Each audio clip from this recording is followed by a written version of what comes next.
कही गई तो क्या नाम से पाप नष्ट हो जाएंगे, प्रेम प्रकाशित हो जाएगा? कोई और साधन नहीं, केवल नाम जप कर रहा है तो उससे पाप नष्ट हो जाएंगे, प्रेम प्रकाशित हो जाएगा। हाँ हाँ हाँ, नाम से ही सब होता है, यही तो प्रभु के नाम की महिमा है। परंतु नाम में ऐसी आसक्ति हो जानी चाहिए कि हर समय नाम चले। ये आसक्ति नाम जापक संतों के संग से होती है। भजन न होई संग बिनु, बिल्कुल अक्षरशः ध्रुवदास जी कह रहे हैं, भजन न होई संग बिनु, और भजन बिना नहीं प्रेम, और छिन्हियु भजन न छाड़िए, धरिए या ध्रुव नेम। सेवक वाणी, प्रेम मूल यह नाम है, प्रेमी रसिक जपत यह नाम, प्रेम मगन निज बन विश्राम, श्री हरिवंश जहां रहा है। प्रेम का मूल नाम है। जब हम इतना महत्व कर लेते हैं कि नाम से बढ़कर कोई साधन नहीं है, एक कितनी बार सुना गया पर कहीं बैठ पा रहा है ये? बस हमारा एक ही काम है, नाम उच्चारण करना, नाम नाम नाम। संसार की आसक्ति को भस्म करके, समस्त पाप और पाप प्रवृत्ति को भस्म करके प्रभु में प्रेम करा देता है नाम। जब तक संसार की आसक्ति है तब तक निरंतर नाम नहीं चल सकता, भगवत प्रेम नहीं हो सकता। तो ये नाम ही जब निरंतर चलने लगता है तो संसार की आसक्ति भस्म कर देता है। सदा सर्वदा फिर कुछ समय बाद अपने आप नाम चलने लगता है। बाबा, सुना है कि गोपी जनों के हृदय में इतना प्रेम था पर वो पधारी नहीं प्रभु के वियोग में। अरे कोई साधारण प्रेम करता है, जब उसका प्रीतम उससे अलग हो जाता है तो प्राण विकल हो जाते, प्राण त्याग दे। फिर गोपी जन तो सबसे बड़ी प्रेमी है, फिर इनके प्राण क्यों नहीं निकल गए प्रभु से विलग होने पर? जहां प्रेम अनित्य होता है तो उसके वियोग में शरीर त्याग की भावना होती है। गोपिकाओं के श्री कृष्ण कभी एक क्षण के लिए गए ही नहीं तो प्राण कैसे त्यागे? यही उद्धव जी ने दर्शन किया। और गोपिकाओं के शरीर कोई पार्थिव पांच भौतिक थे क्या कि शरीर छूट जाएगा? वो सब चिदानंद है। श्री कृष्ण को अर्पित होने वाला शरीर श्री कृष्णमय हो जाता है। ये बहुत गूढ़ बात है। भाई जी ने भी यही उत्तर दिया था, जब आप श्री कृष्ण हो जाओगे तब श्री कृष्ण का साक्षात्कार होगा।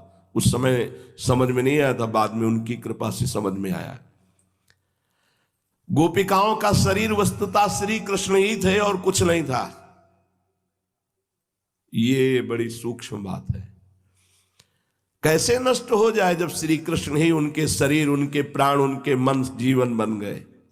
नाहि न रहे हे माठौर, नंदन नंदन अछत निरंतर विराजमान है। वो अखंड प्रसन्न रहती थी अपने श्री कृष्ण के सानिध्य में। कभी कभी प्रेम दशा में वो विरह प्रकट करते हुए वो रुदन करती थी। वस्तुतः गोपियों के श्री कृष्ण कभी एक कदम भी उनको छोड़कर गए ही नहीं। पूज्य बाबा,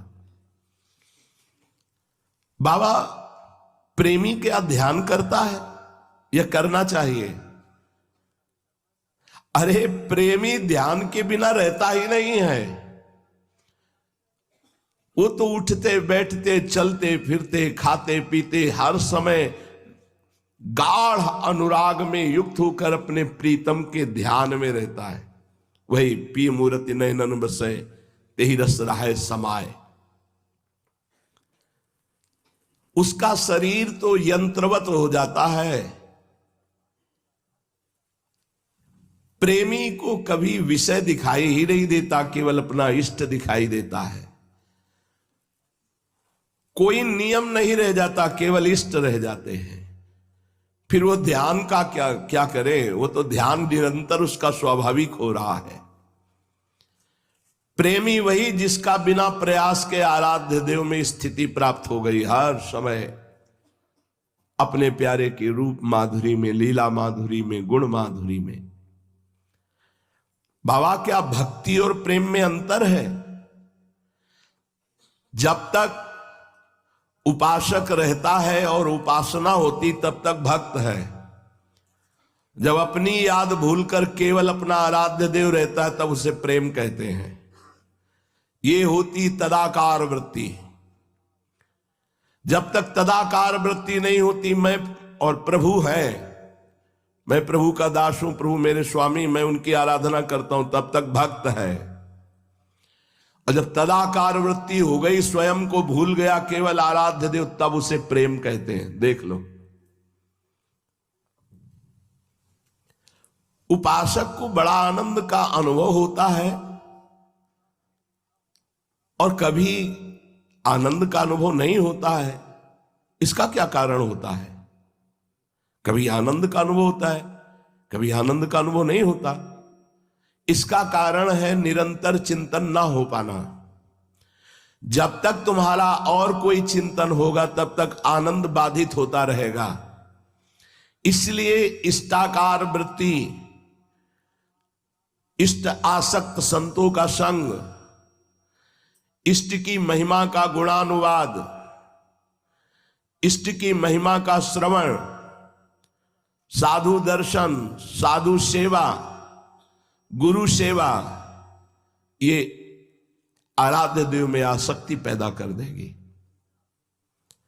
इष्टाकार वृत्ति, इष्ट से रंगे हुए प्रेम वाले संतों का संग, गुणानुवाद करना, गुणानुवाद श्रवण करना, साधु दर्शन, साधु सेवा, गुरु सेवा, इसी से इष्ट में आसक्ति हो जाती है, तन्मयता हो जाती है। कोई भी विषय दुख कितना भी भयानक आवे, पर तुम्हें इष्ट में सुख की अनुभूति हो और भगवत विस्मरण ना हो तो समझो कि अब हमारी उपासना परिपक्व हो रही है। पक्का कोई भी दुख ऐसा नहीं है जो भगवत विस्मरण करा सके। एक भी वृत्ति तुम्हारी दुखद परिस्थिति में किसी और की ओर नहीं जानी चाहिए।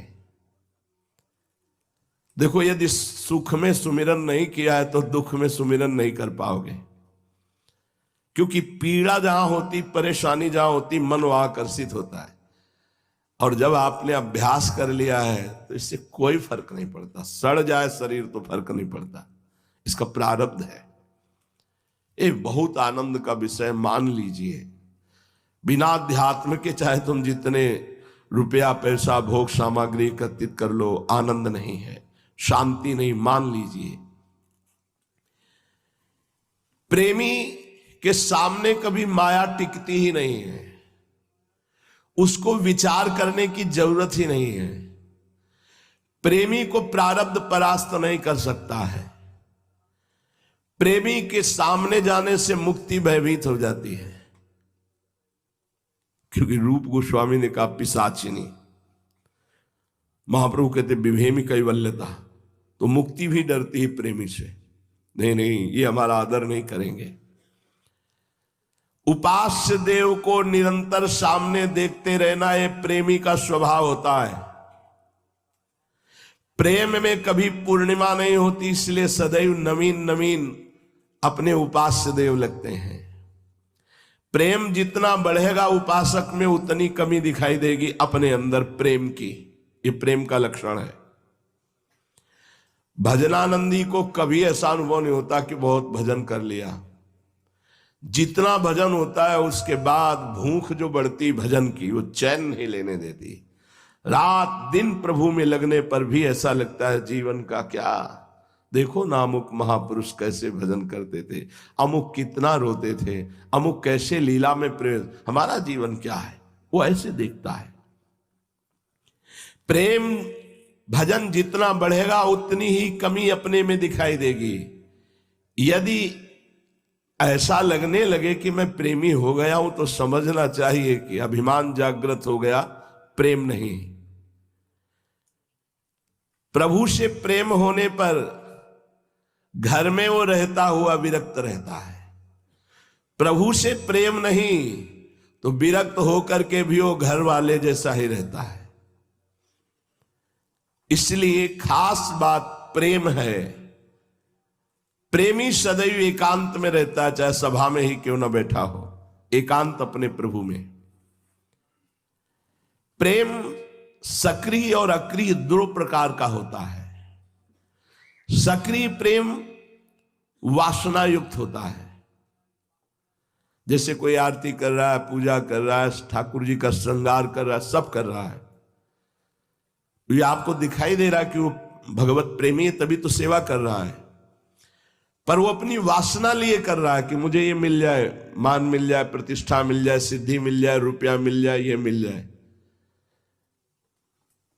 ये प्रेम ज्यादा प्रशंसनीय नहीं। ठीक है, प्रभु से चाहता है, ठीक है, लेकिन वास्तविक प्रेम होता है निष्क्रिय।